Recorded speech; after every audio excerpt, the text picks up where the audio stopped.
attending Gross, I moved on to Wayne State College, where I pursued my career in athletics. I played volleyball there, as well as education, and majored in business and marketing. After I was done playing and getting my bachelor's degree, I moved on to get my master's.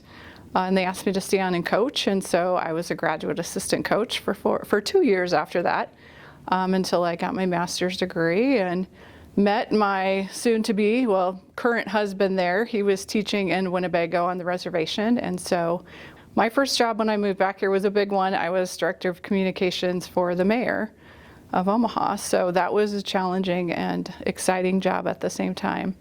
So after that, I moved to Allegiant Health at the time, now CHI Health, where I stayed for 16 years and worked in healthcare, communications, marketing, PR. I have 3 children who are all grown. We're recently empty nesters. They all went to Gross Catholic.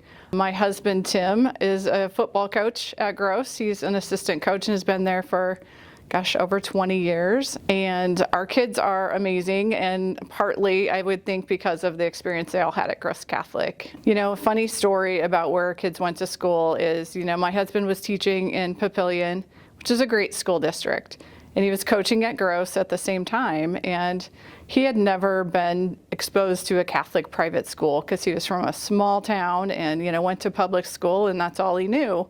And so when we moved back to Omaha, we intentionally moved to the neighborhood by Gross because to me, it felt like home.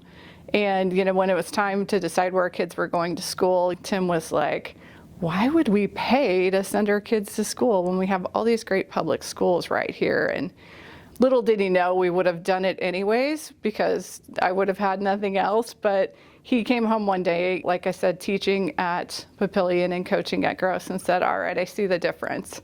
And from there on, my whole family has been fully vested and up at Gross an awful lot. So, the kids grew up going to football games there. I served on the board for probably 10 years or more. I'm not quite sure of that number, and lots of volunteering. Yeah, what makes me most proud about my kids is probably that they've seen the servant leadership and they've seen me be so involved at Gross that they're all doing the same thing as, kids in their late teens and early 20s. So I think that's what makes me most proud and makes me look back at all the things I've done at Gross and knowing it's worth it because I've set a good example. I think that, the experience I had at Gross Catholic really allowed me to believe in myself and to do things I would have never thought possible. A couple examples were, number one, playing volleyball in college wasn't in my plan. Put myself out there, went to a tryout, it went amazing, and I ended up getting my college and my master's paid for. I'm not on any walls at Gross for athletics, but I think what I learned just about hard work and being a good teammate just has helped me in every aspect of life. And yeah, I'm at Wayne, I'm in the Hall of Fame now, and I've had a great career there. And, I was a 3-year starter, and I never would have thought that possible after leaving Gross. I am not a person that likes to be recognized. I'm a behind the scenes kind of gal. So this is really special being recognized by a community that means so much to me.